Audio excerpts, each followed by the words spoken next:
Okay, so let's start with the roundtable. Maybe we can start with the introductions and so on. But let me welcome everyone to the Advent of OR 2025 roundtable. Over the past 3 weeks, we've been covering the life cycle of optimization projects, and we are here today to discuss in a live event how we do that in real life. So the mechanics of this roundtable are pretty easy. I will just ask some questions. I will ask 4 questions at the beginning. Let's say if we have time for another one. And each of them will be focused on one of the sponsors that we have at the Advent of OR this year. So we are going to start now with that. First of all, I will like to introduce yourselves, and I will let you to introduce yourself for 1 minute or so. So let's start with Carolyn, the CEO of Next Move. Thank you, Carolyn, for being here with us today. Yeah, thank you for having us.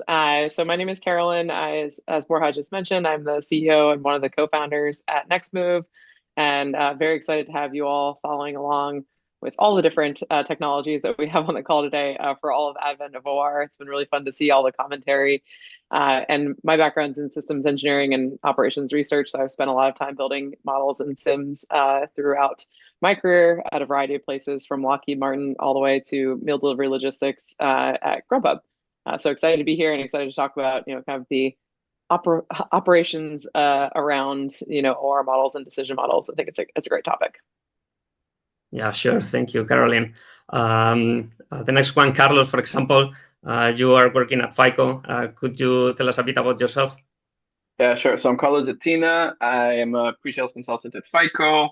My background is mostly in optimization, operations research, but in a past life, I was also a consultant. So I kind of bring a hybrid of, the consultant life and also the deep technical knowledge. Happy to be a part of this. It's great that, we put this together. I like the format of this year where we are actually going through the entire life cycle rather than, solving different separate optimization problems. So I think this was a great pivot. And so it's going to cover things that traditionally aren't covered in our training.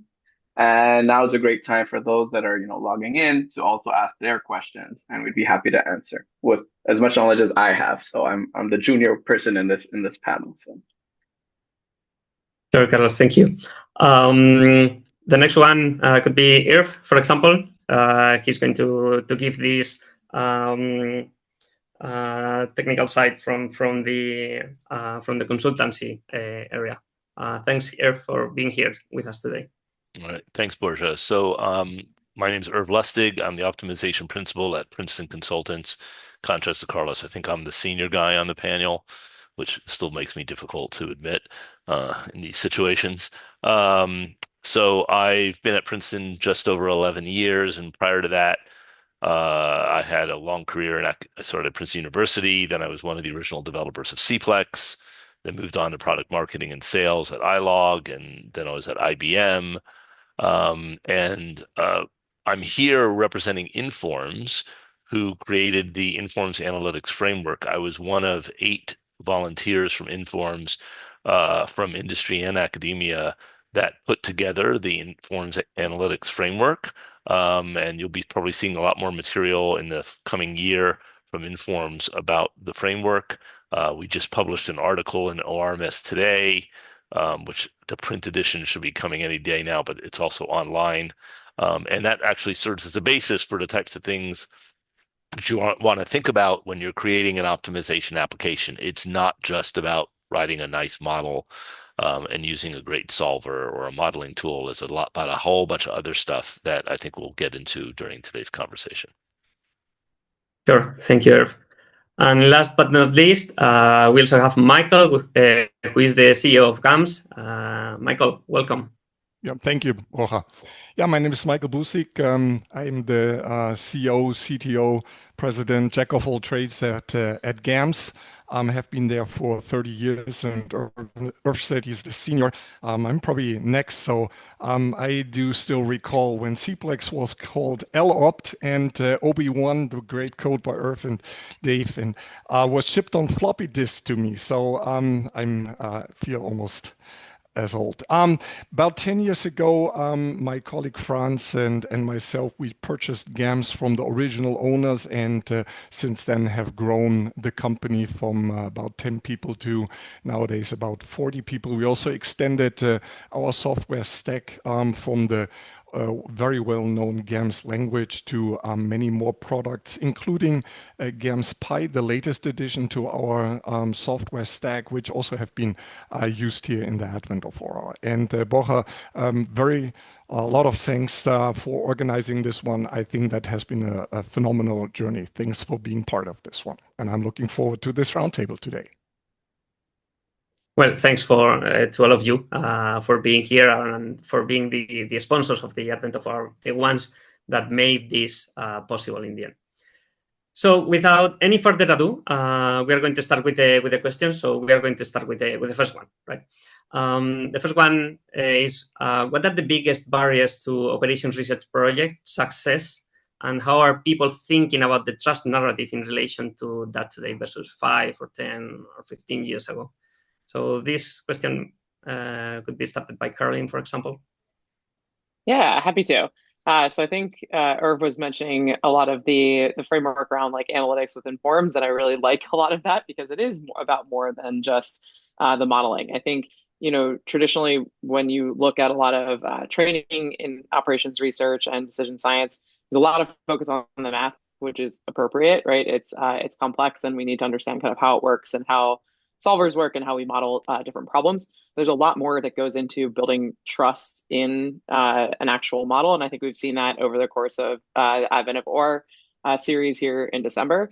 It's everything from making the output of your model clear to a stakeholder. It is connecting data sources, connecting different pipelines, making it so that you can interact with a model. I think I'm of the belief that even though LLMs are not like the only type of AI technology, and they kind of took a lot of air out of the room, they did, I think, highlight that people want to interact with algorithms, right? And they want to be able to see, how they respond to different, prompts, right, and different data.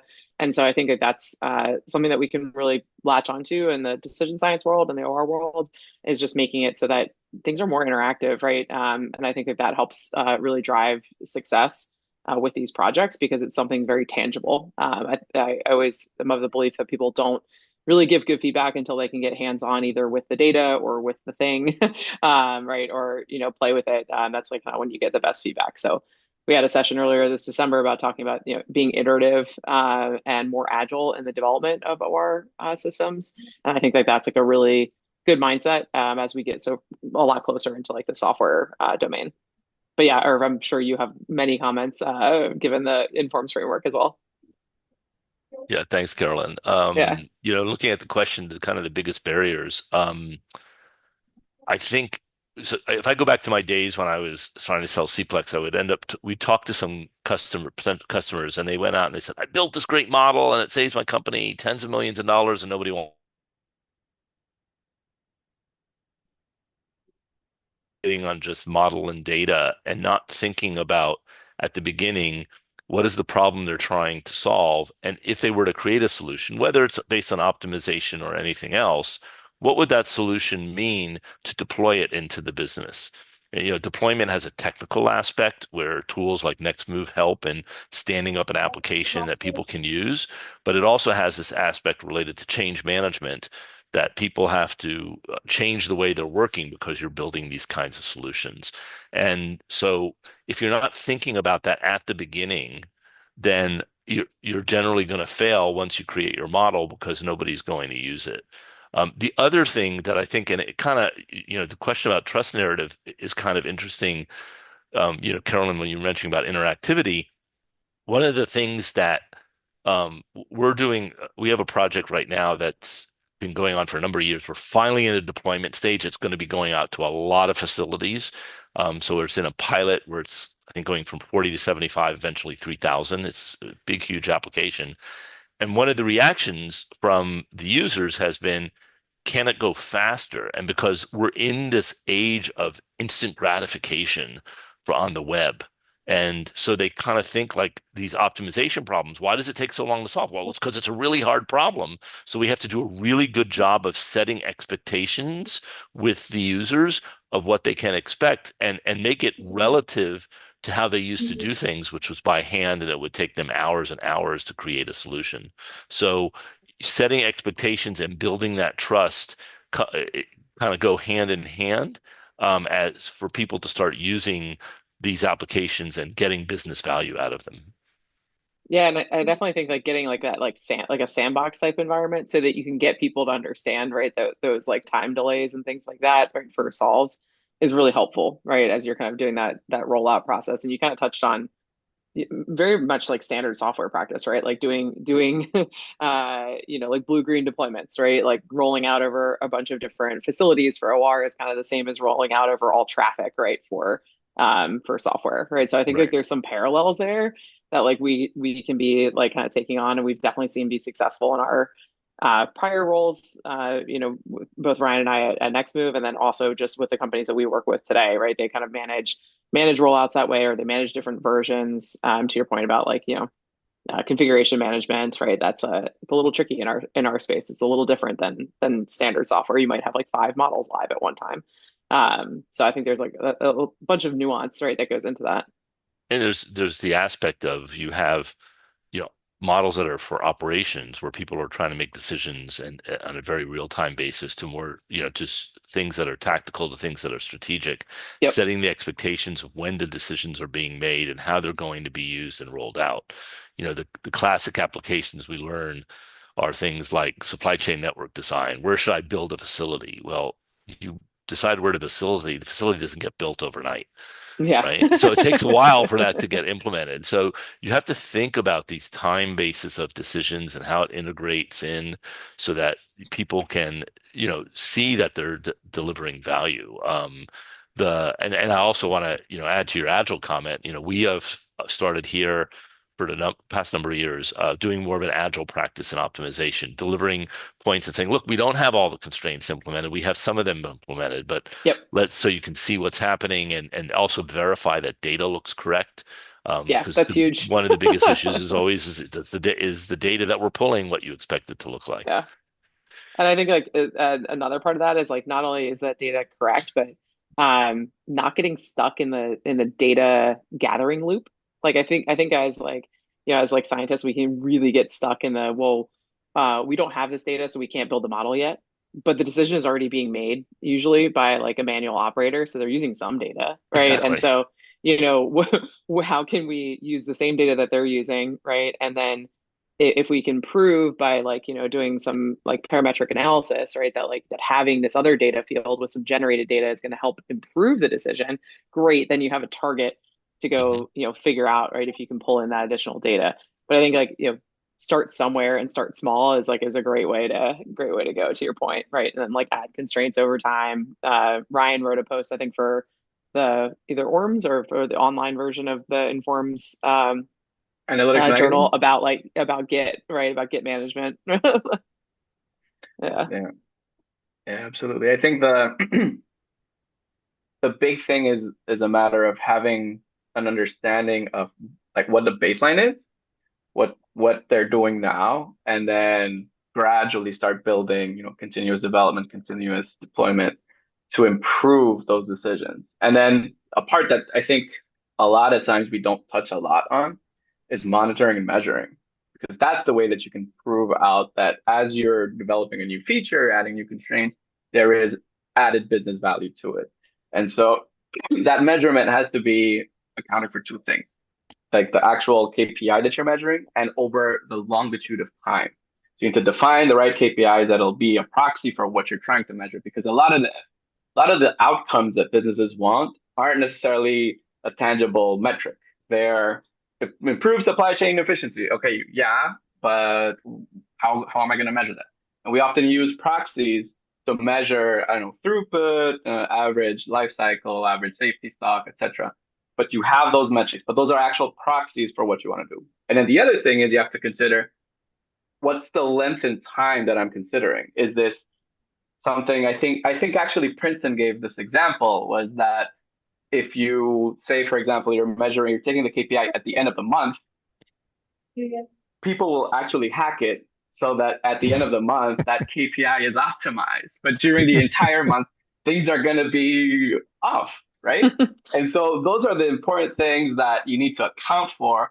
And often these are things that consultants have in the back of their mind. But if you're coming purely from like a technical training where you've been trained to build sophisticated technical artifacts, these things kind of slip away. And so that's one of the other important points I think we brought to life in through the advent of OR. The analytics framework brings to life really well because it covers that within the entire process. And that's one of the things I hope we can talk about a bit more during this panel. Yeah, I just want to also support what Irv and Carolyn said. Kind of the visualization of the results and kind of doing that in a kind of low key. You can't expect clients to install complicated software with their IT system. That usually doesn't work. So if you can offer a service like Nextmove or I mean, you have to visually represent your results. You have to give them access to this when they see how the solution evolves over time, even if it's not perfect. But they need to engage early on, and that's really so important. And then behind the scenes, you can just kind of gradually improve the solution, and the next day they log on and submit the very similar data. Then things just look better, and so they really engage with the project, and that I think is very important to the success. Sometimes you throw everything away and you need to deploy in a very, very, very different way, but to engage in the project, I think that's very, very important. Yeah, these have been like pretty insightful answers by all of you. We've been talking about agile, we've been talking about visualizations, we've been talking about different skills to communicate with stakeholders and so on. And there was one topic that I wanted to touch on today, which is what's one key skill that you think is important but seldom covered in formal operations research training?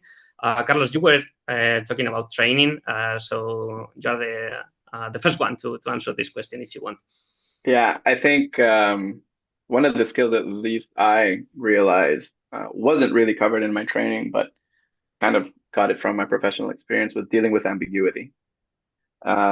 You're going to speak with business stakeholders and they have a clear idea of what they want, but they likely don't know how that's measured, or they do a lot of things with gut feeling. This gut feeling is actually there's business intuition behind it. There's some logic and there's some data numerics behind it, but it's not all there. And so whenever you start one of these projects, and I realized this when I was working in consulting, and a lot more when I was working at Amazon, is the scope is very flexible of what you're trying to address. So they want to do supply chain efficiency. Okay, yeah, but there are a million systems. Well, not a million, but there are tens of systems that are interacting amongst themselves to make these decisions that, lead to how your supply chain is reacting. And so what really ends up, being a problem is, okay, I know that's a supply chain network design problem. And you start writing out these models, but there needs to be a lot of, feedback and interactions and gathering of information. And I think the analytics framework covers this really well in terms of the business problem framing. The other thing you have to understand is that business problem framing, with the way we've done it historically at Amazon, is we start very wide and then eventually zero in on like what business problems are going to be addressed. And those translate eventually into actual analytical solutions. But we would start looking at, okay, what is the system that is deciding on placement, where inventory needs to be able to fulfill? So you usually start working backwards from customer all the way back. And so when we do the business problem framing, we start looking at the different components and we start thinking about how they interface amongst themselves.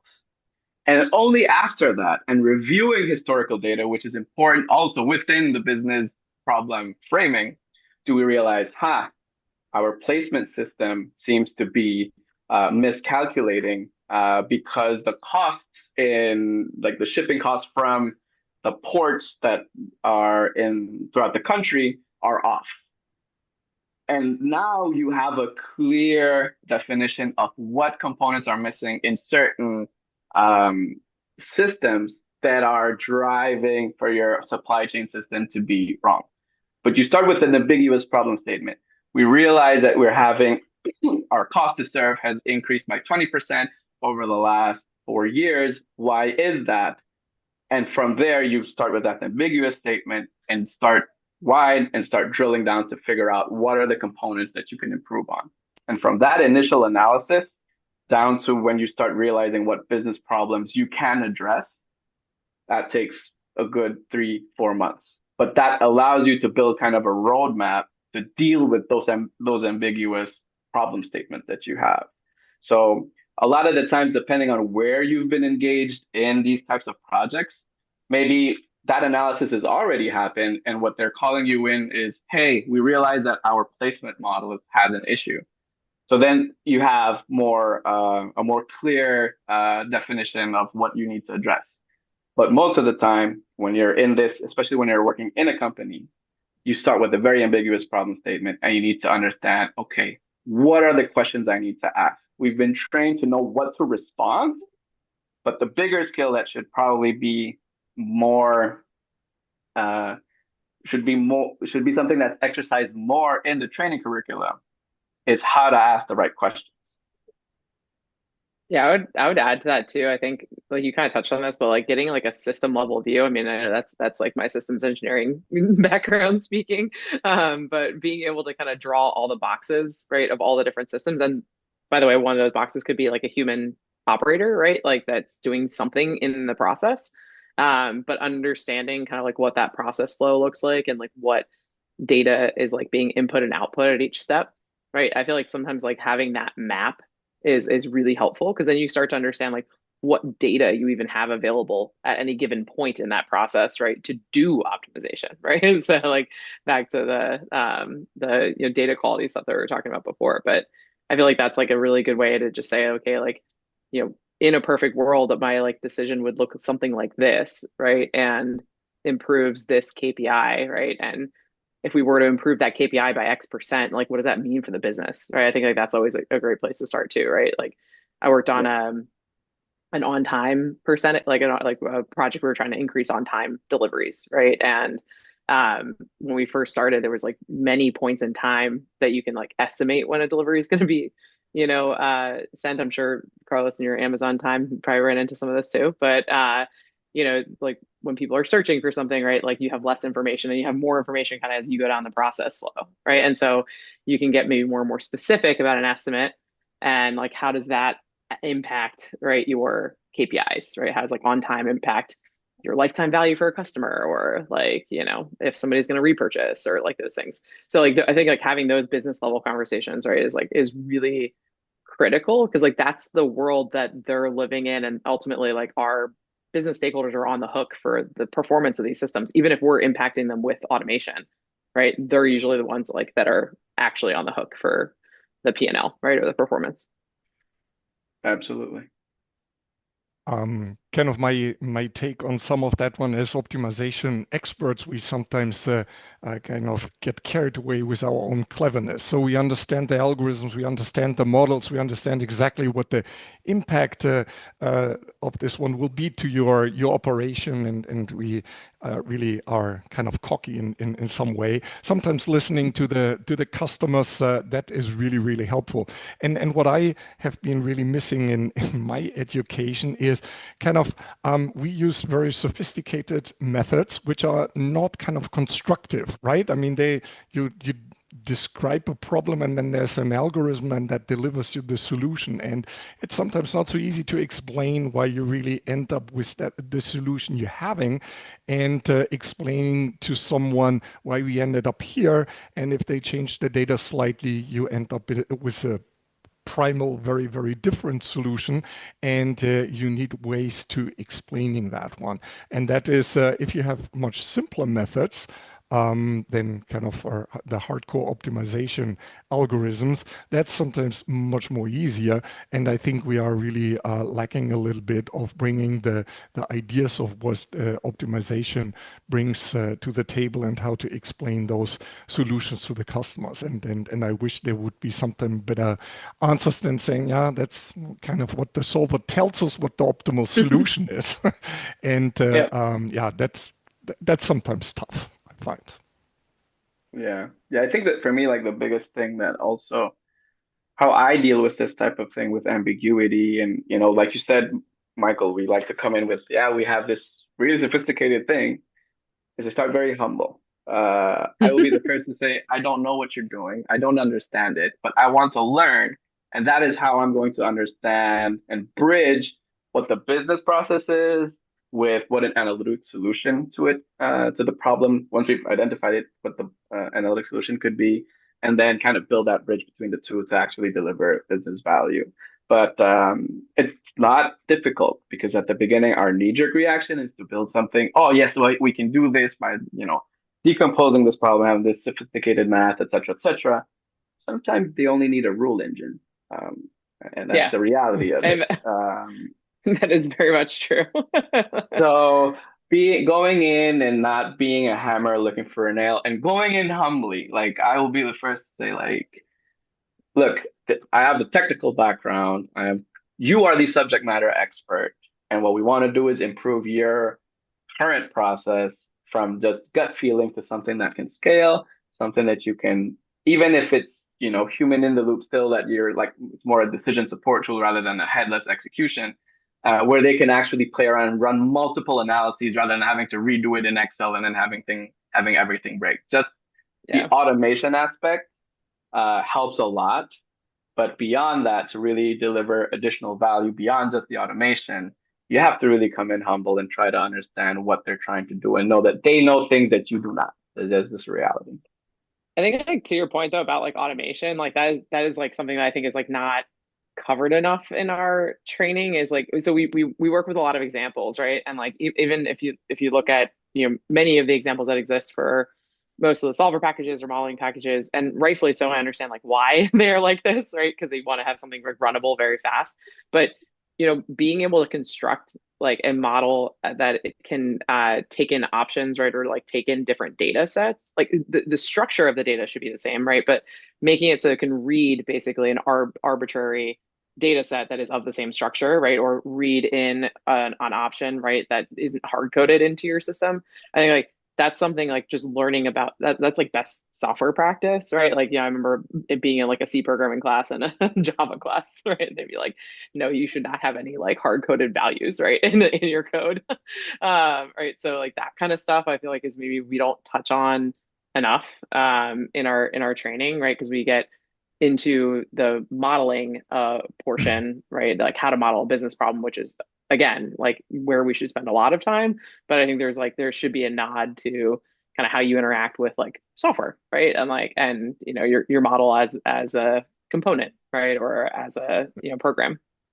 Absolutely. Those ideas about separation of data, and that you can feed in different instances and all that really dates back to the beginnings of AMPL and GAMS, right? I mean, their data and model and also the algorithms were really separated. And I mean, you worried about once, and then you feed in different data, or you think, oh, now I need a different solver, and you can plug that in. So some of the things they are known, but they're also forgotten again. And so if you look at some constant reminders, right? Newer ways of building models, you say, oh, geez, that we did like 40 years ago. And things are a little bit forgotten sometimes. So, yeah. Yeah. It's always a good reminder. So I would add, going back to the question of things, I mean, I was in school way too long ago. So I don't know what's exactly being taught today, but one thing one of the reasons, so I'm here representing the Informs Analytics Framework, and one of the things that happened is the basis of the framework actually was created around 2013 or so as the basis for the Informs Certified Analytics Professional exam. And what happened over that period of 10 to 12 years is that we found that some faculty members were starting to teach to it as a way of looking at here are the things you need to do to have a successful project. And that's true whether it's optimization or simulation or pick your favorite tool. It really applies that. And so we started the rewrite or the changing of these testing objectives for the exam about a year and a half ago. And the team kept saying, this is more than just about the exam. This is also about a way of being successful. And so that's why kind of it got rebranded. So we're hoping that more of the programs will start teaching the framework and making people understand that it's not just about the model and the data, although data is a big thing, but it's about all these other things that you have to worry about. The other thing that I would add, and it kind of touches a little bit on what you were getting at, Carolyn, is I think people need to understand how to build decent software. And that means like understanding object-oriented programming concepts, separation of concerns, refactoring, avoiding duplicate code. We hire people here, and because I have also a computer science degree, I end up, having to teach them how to write better software, and think about software design in a nice way. And it doesn't mean that you have to go out and get a CS degree, but probably need to take 2 to 3, maybe 4 courses where you're actually just writing software and understand the concepts of software engineering. Even if you're not going to do it, you need to understand how that stuff works so that you can use a tool like what Carolyn provides at Next Move, right? You can understand how are you going to integrate something like what GAMS provides or what FICO provides, because they don't stand alone. Everything has to integrate together, and to understand how to do that, you can't come in with, well, the only software I ever wrote was in a Jupyter notebook. And that's what I'm seeing is that people are, because they're not getting that training and their coursework is, oh, I can write something Python or what have you in a notebook and I got it to work. The notebook is a nice experimental place to live and it lets you get a lot of insights. And I do a lot of initial work in notebooks, but eventually I got to get out of that notebook world and start thinking about what kind of software am I going to build, with the rest of my team. And you start worrying about things like databases and integration and visualizations and user interfaces and all these other different types of things, or continuous integration. I mean, the software world is also evolving in this. And so you have to really start understanding these concepts if you're going to be successful. You can't just live in that, okay, hey, I learned how to write good models bubble.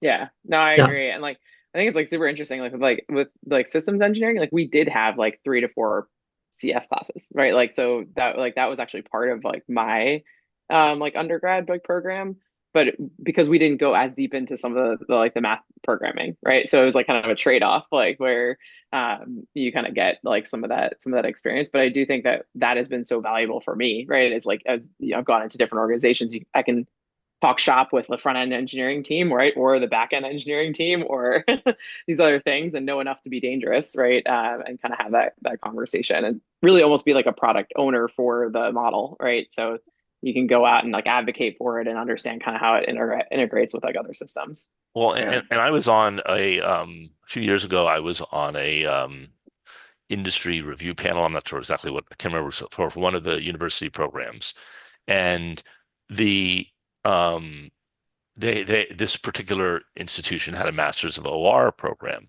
and they were teaching the kids cutting planes. And the reaction of myself and some other industry members on this review panel, which consisted of people from academia and industry, was, we would never hire your people. You're not teaching them the right things. We need them to solve problems. We don't need them to learn how to understand polyhedral theory. It's not that. And trying to get them to pivot and recognize these are the kinds of skills we need out in the industry world. Yeah, you're fine. You're going to give people a master's degree, but you're preparing them for a PhD. So make sure you're positioning it correctly. But even in that, they also had a Master of Analytics program, and that was not part of our review process, but we knew of it and what they were doing. But even there, the software aspects were not being taught as well as they could be.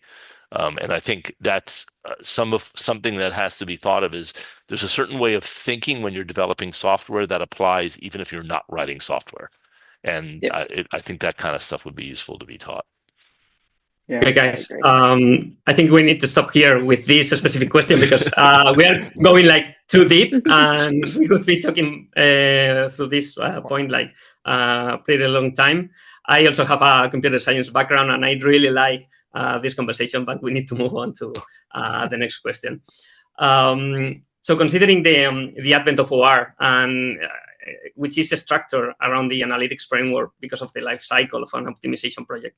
If you consider the different domains that the Informs Analytics framework have, in practice, where do you spend the most time? And I think, Irv, you are the one to start. Yes, yeah. So to me, it's all about the data.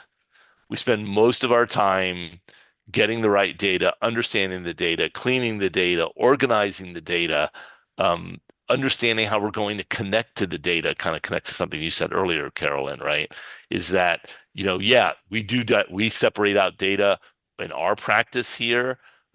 We go through and document data, and we think of the raw data that we're getting, and then we make transformations to model data. So, as an example, you might get data that's got timestamps in it, and you're modeling something over periods. Well, you got to convert the timestamps to period numbers, just simple things. You have to do all sorts of data conversions and really understand it really well and understand what might be missing, because sometimes there's data that exists in systems, there's data that exists in people's heads, right? And so and they're using that data that's in their heads to make decisions, and you have to extract it with appropriate interviewing techniques. So there's no doubt to me, I've given this talk, I call It's All About the Data, because it comes up in so many different ways of assumptions that people make about data. I tell a story of a project I was working on at IBM. We were building an optimization model for setting sales quotas for the salespeople. So we have this optimization model, and they gave it over to some group in Czechoslovakia to test it. And these people started putting in numbers like the budget of like $300 trillion of the amount of quota to allocate, which is, thousands of times more than money that IBM was making. But they were basically, their job was to, and it's like, well, no, we didn't assume our model would work for that amount of money because we know that that's not the amount of money that you're allocating for quotas. So things come in odd ways depending upon how things are getting tested. And in terms of data, this project that I mentioned earlier, where we're going to deploy in a lot of facilities, as we go to more and more facilities, we find out things in their data that it's like, oh, we haven't seen that before. And does that mean that we have to put a check that says you can't do that? Right. An example of this is it's a patient scheduling application, and they give us the existing schedule, and the patients are in treatment areas where two patients are in the same treatment area at the same time. It's physically impossible, but that's in their data. So what do we do about it? Do we go back and say, sorry, you can't optimize it? Do we try to repair it and then move forward? So we go through these things, and we see new things all the time where we have to now make a decision in conjunction with our business partners to say, what do you want to do? You've given us this data. You've told us this doesn't happen, but it did happen. What should we do about it? Should we discard it? Should we repair it? Do we report it in some way? Throw it away and report it? I mean, there's all sorts of different options that come into play. And so for me, that's where we do spend the most time. And I think relates to our earlier question about education. All data in a class is clean and nice. Give people dirty data to work with. That's the real world. All right. Give them dirty data. Make that part of the assignment that you have to deal with this kind of messy data that doesn't have everything you think it does. And what are you going to do it? What do you do about missing values? I mean, I can go on and on and on, but to me, that's where we spend a lot of our time. What we try to do in our practice is I try to give some of those tasks to the folks that aren't optimization folks, right? Because, we do things like before any data that comes in, we run through a data validator that validates all of our assumptions. And then if now some data comes in and it validates all our assumptions, but it's still breaking our model, we have to add something to our data validator. And it's this continuous cycle of learning what you get from data, especially when it's human created data. Even in the automated data creation stages, you'll have things. Another story that I've told, we were doing a firm, this was an optimization, but we were analyzing reasons for people to leave the firm. And they wanted to be able to predict whether somebody, according to various characteristics, like maybe they were working them too hard or what have you, would leave. So they had HR systems that had in there reasons like, the person you got to retirement age, or maybe they passed away, or they got sick, or they felt they were overworked, and so they didn't like the work anymore. Lifelong list of reasons and other characteristics to predict a model. We're working with this data, and this was a few years ago. And I remember we're looking in January at the November data, everything's clean. We look at December, on December 8th, everything changed. All the reasons went away. And so we're like, what's going on here? It's like very steady reasons across the entire year, including in past years. We ask the people and they say, oh, the HR system changed. And the HR system change was feeding into their, I think it was Databricks database that was recording everything. All of a sudden, it made all the predictive models break. So these little things that can happen with data, you have to be really aware of how data gets entered by people, and these things can change. Just a simple user interface change on some system can cause the data that you see in an optimization model to change. And you just have to be aware of these types of things and really understand the whole flow of data into your models. And then when you create solutions, how are those solutions going to get published out and brought out to people and systems that are doing it? Sometimes these systems are fully automated. We have a client that did work. They're solving an optimization model every 5 minutes, and it's fully automated. Well, how do you know it's right? What do you do to make sure that that's working okay? So to me, it's always all about the data. Yeah, oh, go ahead. Yeah, go ahead, Michael. I can totally relate with that one. So I've done a few consulting projects in my time as well, and this validator module. I mean, that's the very first thing you start with, and that catches a lot of things. And but there's actually a role for optimization. At least we found in a couple of projects. So I mean, you can check for things. Hey, the patient, there can only be one patient at the time. So that's things that are easy to check, but sometimes things are actually pretty complicated to catch. And if you throw them in your big optimization model and it just says, yeah, you're infeasible, and then we have all our IIS and fees, this and that and the other, but you really can't pinpoint the problem to the data that was actually wrong. And so for a couple of projects, we kind of have just a full sequence of little optimization problems that go over the data and try to catch more complicated data problems, and they can be really reported back on the thing where the real problem is, instead of just having the big optimization problem fail. So absolutely, that's super crucial. And not and when you look at papers and academia and talks and whatnot, what you see is people prepare the data, they will report on that one, and they throw it in the big optimization model, and that's it. And that's definitely not the story. So there is way more of what one needs to do before you can run one model, or actually in many cases you do multiple of them, because you want to first find a solution, and then you might look at something that can be improved on, that you might, and if you're really lucky, then you get a solution with some guarantees and things like that. And those things are extremely important. And indirectly related to that, to what your comments are, is that a lot of times from the business perspective, the problems are over-constrained. So there is no real feasible solution. So now you have to build into your model and have a discussion of, is that really a hard constraint, or is you sometimes violating that constraint? And that sometimes violation, and you have this interactive discussion that goes on to really find out what are the ones that they absolutely 100% will not violate, versus ones like, oh yeah, we do that. I'm working on this project related to school scheduling, and they put in a limit for how many students can fit in one class at a time. And then they say, well, yeah, it's 30, here, but sometimes the school allows 31 or 32. I'm like, well, then why isn't the number? Why aren't we building the model to accommodate the fact that they can soften it, and maybe they will go to 31 or 32, maybe even 33, but there should be some penalty for how much they're violating it. Yeah. And we have to have these kinds of discussions when people think it's human nature to think all my constraints are hard, but you have to have this interactive dialogue. Yeah. Relates to the first question related to training of you have to have a dialogue that says, is that really hard? And if you violate it a little bit, is that okay? And how much of a little bit is okay? And how do you want to trade off those kind of violations versus the kind of objectives and KPIs that you have? And so it's an ongoing interactive conversation to find that right balance of what's allowed to relax versus what to optimize, and it often relates to data, but it's a really good point, Michael. Yeah, I like the idea of like the smaller subset, like the subset problems. Like that is a really, really helpful tool that we've used a bunch in the past too, right? Like if you kind of think about like unit testing in software, right? They might test like one feature, right, or one thing.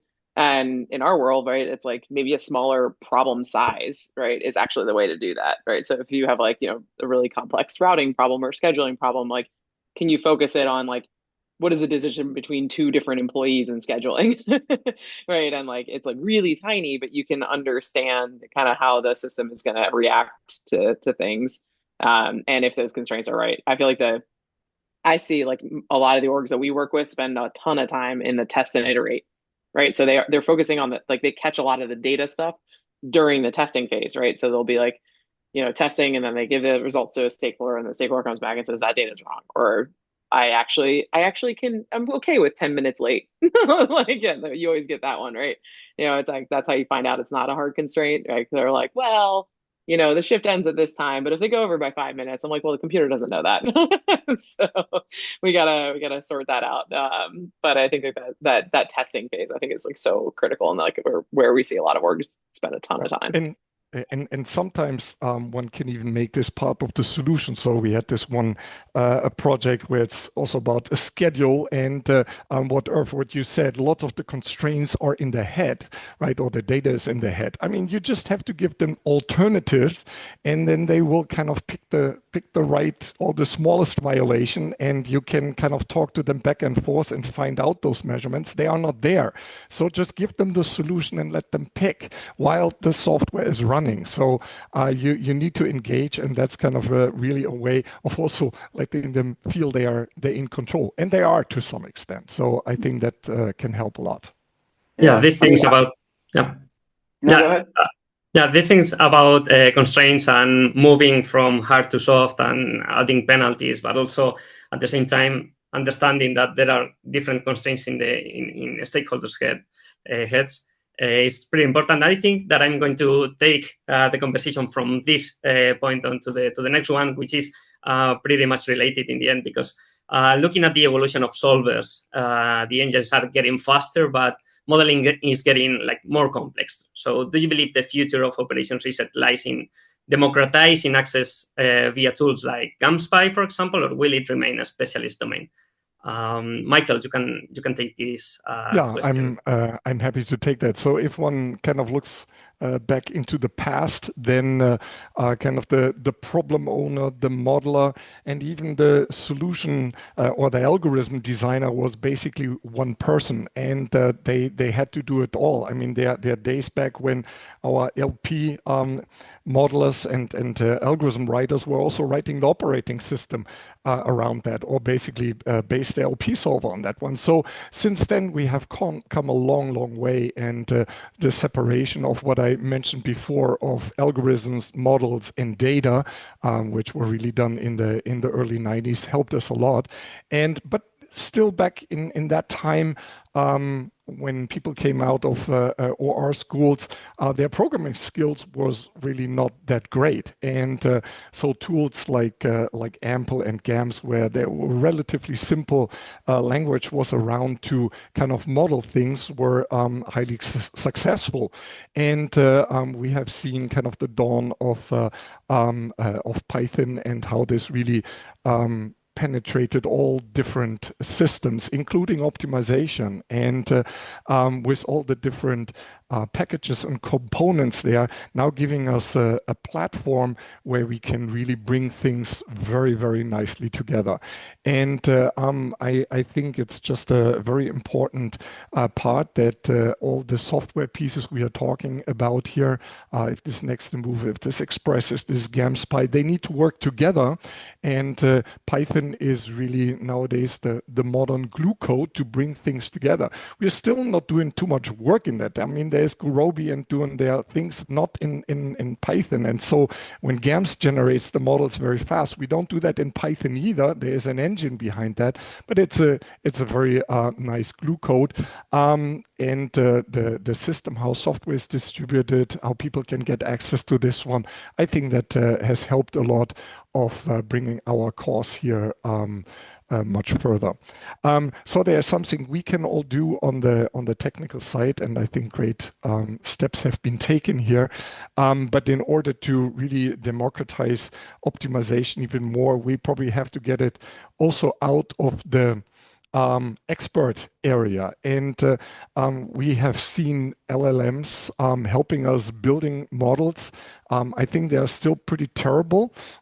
And I don't know where this will kind of go, but it kind of really lowers the entrance bar of what we are doing. So before, when we were talking, to whom do we sell our software? Oh, they are all well-trained people with a PhD and whatnot. And hopefully we can kind of lower this bar and make our software, our optimization ideas kind of available in an easier way. And I think the LLMs, together with kind of a platform like Python that has been accepted in so many industries, can really make a difference. Yeah, that's my hope here. I think also the comfort level of organizations with Python in service code is also helping with that, because like that was not actually the case at a lot of organizations. And there are still some things like that, people have like very, very well defined, dependency structures and stuff like that. Like that can get a little hairy with like using some of like the Python-like world where you're building service code. But, I think it is helping on that front. And I think the like data science kind of moving into a world where they're using like ML ops tooling to get things like up and running and into services and kind of separating model code from service code, I think has like helped in the data science world. And like that's definitely like kind of where we are trying to help, like with decision ops. I think that's a way to help democratize, right, this space alongside like I agree, like the Python ecosystem is much greater than it was. And open source, I think in optimization has also come a long way. So both of those things, right, like really help, I think, bring people into the space, and then they can discover all the other amazing things that are here too.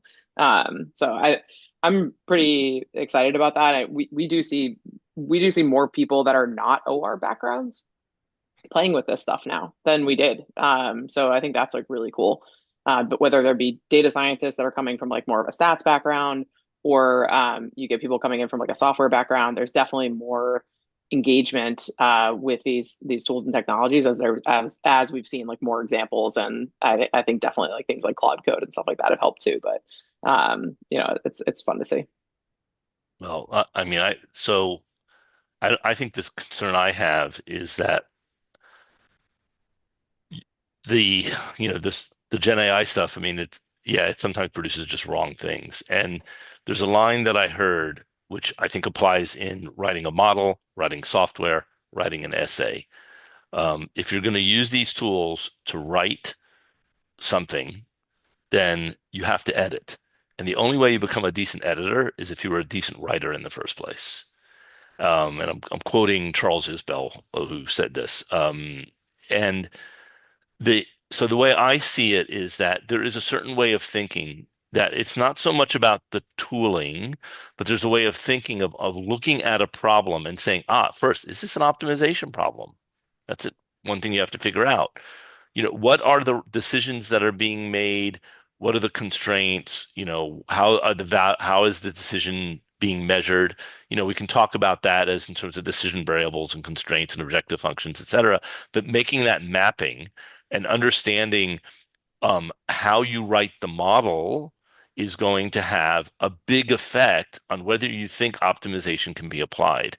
So we did a project, it was finalist for the Wagner Prize a few years ago for a company called Birchbox. They had an existing model built by a data scientist, 10 years, maybe 7, 8 years before we started working with them.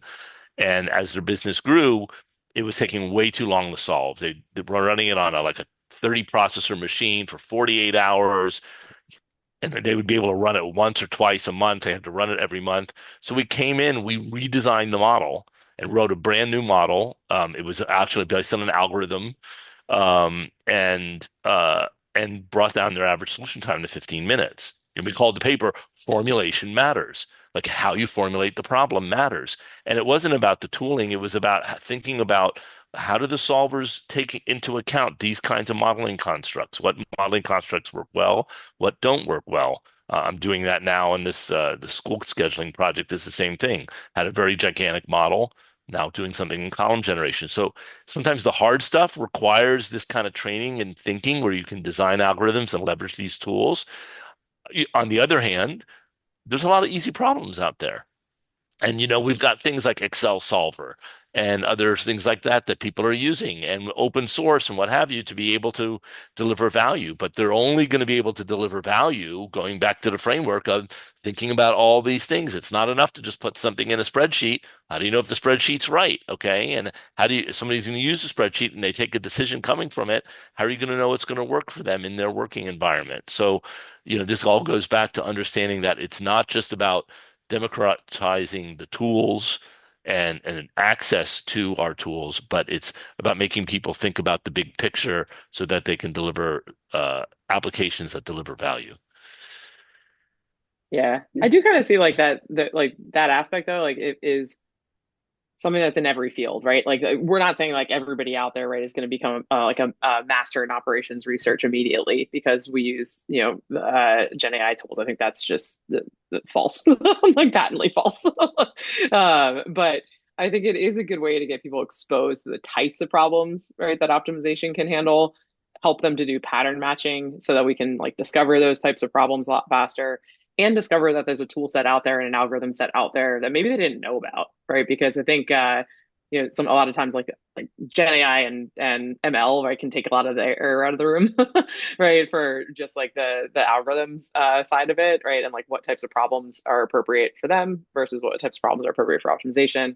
But I do think like that discoverability is getting better for OR in the last few years. Well, and one of the challenges always for our field has been is opportunity identification. Like, Yes. hey, this is where we can use that stuff. And how do we get Yep. that outside of our small community so people say, you know what?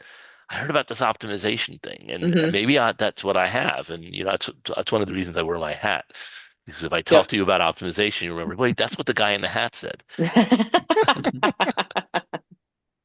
Well, guys, we are running out of time. I don't know, Carlos, as I had to stop your answer from the previous question, if you want to add something to this question. No, I think just to complement a bit of what everyone's saying, like, and I think we have to ask this question as well, right? You do need some technical knowledge, like Carolyn says. It's not anyone is going to pick up because optimization and be able to build a model and run it just because of LLMs. So there is definitely a need for specialization. Right now, the way our community is set up, our industry is set up, is usually that requires a PhD. I personally don't think that should be the case. I think, we should be training professionals in the industry from a master's degree and having them understand the entire breadth of essentially the analytics framework, from problem scoping to analytics framing and everything in between, to kind of have the overall view of what it takes to execute successful analytics projects, be it optimization, be it, rule engines, be it heuristics or whatever, because these all play a role. This all plays a role in intelligence. So Informs prides itself in being a community about intelligence. Those parts that are mostly humans in terms of like the problem framing, understanding the business constraints, understanding what a definition of done is. This is something we haven't covered, but this is also important. Like, what does success look like for the business stakeholder? Otherwise, you can keep adding more requirements and more requirements. But if we think about it this way, rather than right now, it's you have to go to the PhD and then from there go into industry, what would that look like? What are the things that they need to cover? And what are the type of jobs we're going to offer? What does a position, open position in OR look like? Right now, it's kind of anyone's guess. And I want to thank NextMove for having this centralized job board that kind of helps people look at OR related job openings. But right now, it's kind of anyone's guess. Decision scientists, data scientists, they're all kind of all over the place. I'm wondering if should we take a step back, plan, and take a hard look at how things are now and what we need to do to define the right profiles that lead to successful projects that democratize the field, makes it better known. And where do we need specialization? Because we will still always need specialization at some point. And so I'd like to add to the question with the final question here to the others, because I love their input, because I think they've lived it themselves, these limitations. I mean, Irv spoke about, graduates coming out and working in notebooks. So how do we fix this? Yeah, it's interesting because actually there's a related question in the chat while you were talking, which was like, what should like be the high level learning path for being able to solve OR problems from end to end, right? And work on OR problems end to end. And I think like that's like highly related to what you're asking, right? Like, but I also think there's like there's more roles than just the modeler, right? Like I think, one of the things that I spent a lot of time doing at Grubhub prior to being at NextMove was like basically being a technical product manager, right? So knowing kind of like what we're like doing a lot of the discovery with stakeholders and like understanding framing, getting clear on KPIs and kind of facilitating the conversation between like the modeler and stakeholder. Like I think that's like actually like a really interesting role, like where you can get really deep into just like working with stakeholders, right? And understanding like how to test the systems and like do those types of things. But I think that like from like a technical perspective, I agree with the breadth view. Like I think, I mean, Irv, you said at the very beginning, like two to three, maybe even four, like CS oriented classes. I think like that's definitely part of the curriculum. And maybe when you come in, you're working on an existing model, right? Like a more junior OR person, right, comes in, works on an existing model and is like updating it and kind of learning how the system works, right? And then as you're more senior, you're doing like formulation, like optimization, right? Like trying to make that thing really, really performant on big problems. I think that's like a more sophisticated like type of role, right? And then like kind of everything in the middle, right, is like being able to make something work quickly or application layer. But I do think there is a combination of like software and OR. And by the way, you see it in a lot of the job postings that happen today now. Like you don't see just like experience in OR anymore, right? Like it's like operations research is one of the desired skills, but it's also, I want expertise in Java, I want expertise in Python, I want expertise in Go, I want it, like there is software stuff that is in every single one of those job recs that we see on our board. Yeah, I saw one from IKEA actually, and that one really caught my attention because they also included knowledge about what at the time was called ML ops, but you can call it branded as decision ops. And I think that is something that I think we should be aiming for, organizations should be thinking about, and also we should be preparing the next, generation of professionals to be able to cover that entire basis. Because at the end of the day, we need to ask ourselves, are we helping companies make better decisions or helping them just make more sophisticated calculations? Yeah, sure. So with these insights that you got, I think that we are running out of time. We surpassed the hour that we wanted to spend here. I'm really thankful for being here with all of you, with the four of you. I really like to thank your participation, not only in this roundtable, but also as sponsors in the Advent of OR this year. It's been awesome working and collaborating with all of you. And I wanted to make it publicly here in the roundtable. I also wanted to take the time thanking the participants for being here with all of us and for being in the Advent of OER this year. There have been like more than 800 participants already, and it's been really awesome because in the end they need to spend some time also trying to learn and moving from one step to the other during the Advent of OER. And I would really like to take the time for thanking also Next Move for taking the logistics of this specific roundtable and all the help that they gave me in order to run this specific roundtable, but also the rest of the Advent of OER. Thank you very much. And with this, I would like to say goodbye. Thank you to all of you. And I hope to see you next time with deeper conversations around all the interesting topics that we brought here in this specific conversation. Thank you. Thank you very much. Thank you. Thank you. Uh-huh. Happy holidays, everyone. Bye-bye. Take care. Bye-bye.